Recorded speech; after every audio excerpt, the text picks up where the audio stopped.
నమస్కారం అండి.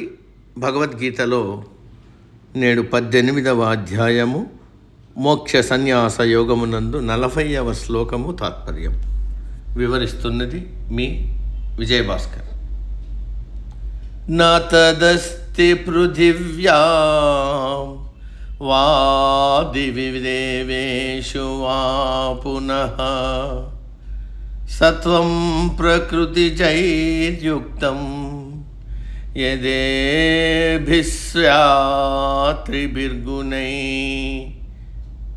తాత్పర్యము: సత్వరజస్తమో గుణములు ప్రకృతి అంతా నిండి ఉన్నాయి. ఈ మూడు గుణములతో కూడి ఉండని పదార్థము, విషయము భూలోకంలో కానీ, దేవలోకంలో కానీ, మానవులలో కానీ, దేవతలతో కానీ లేదు. అర్జున, ఈ ప్రకృతి సత్వరజస్తమో గుణముల కలయిక. ఈ ప్రకృతిలో ఉన్న అన్ని జీవులలో, వస్తువులలో, చరాచర ప్రాణులలో ఈ మూడు గుణములు ఉన్నాయి. ఈ మూడు గుణములు లేనివారు దేవతల్లో కానీ, మానవుల్లో కానీ, భూలోకంలో కానీ, స్వర్గలోకంలో కానీ ఎక్కడా లేరు. అందరిలోనూ ఈ మూడు గుణాలు నిండి ఉన్నాయి.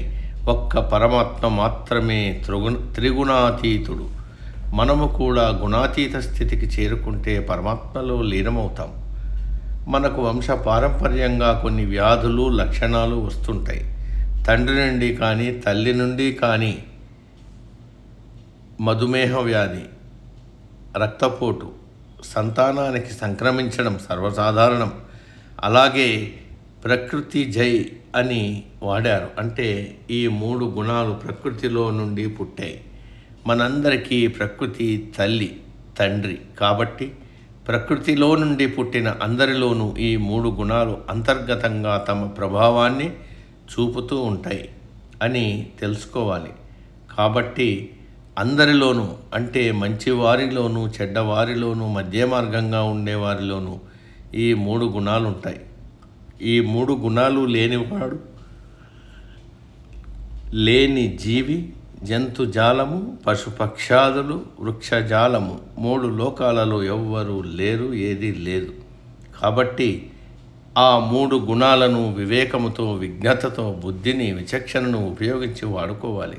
కానీ వాటి ప్రభావానికి లోను కాకూడదు. సత్వగుణము ఎక్కువగాను, రాజస తమో గుణములను వాటి మోతాదులోనూ ఉంచుకుంటే జీవితం సుఖమయం అవుతుంది. నేటికి సమాప్తం. తదుపరి శ్లోకం రేపటి రోజు. సర్వే జన సుఖినో భవంతు. అందరూ బాగుండాలి, అందులో మనం ఉండాలి.